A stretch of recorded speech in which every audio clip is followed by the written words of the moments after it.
২৬ৰ নিৰ্বাচনত ইউপিপিএলৰ লগত বিজেপিৰ মিত্ৰতা নহয়। মিত্ৰতা হলে বিপিএফ আৰু ইউপিপিএলৰ মাজত হ'ব। 4খন আসন বিজেপিয়ে লৈছে আৰু 11খন আসন এৰি দিয়া হৈছে বিপিএফক। 11খন আসনৰ মাজত বুজাবুজি কৰিব লাগিব বিপিএফ আৰু ইউপিপিএলে।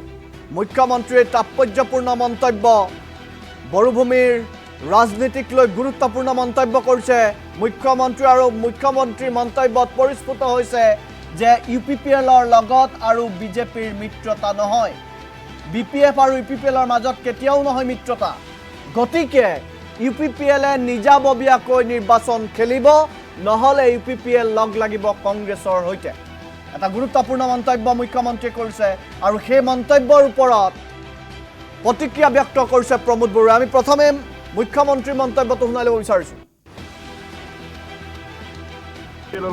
ইউপিপিএলৰ লগত মিত্ৰতা বিপিএফে কৰিব, আমাৰ লগত নহয়। কাৰণ ডাঙৰ দল হিচাপে বড়োলেণ্ডৰ ভিতৰত আমি বিপিএফক 11খন আসনত প্ৰতিদ্বন্দ্বিতা কৰাৰ সিদ্ধান্ত লৈছোঁ। আমি মাত্ৰ 4খন।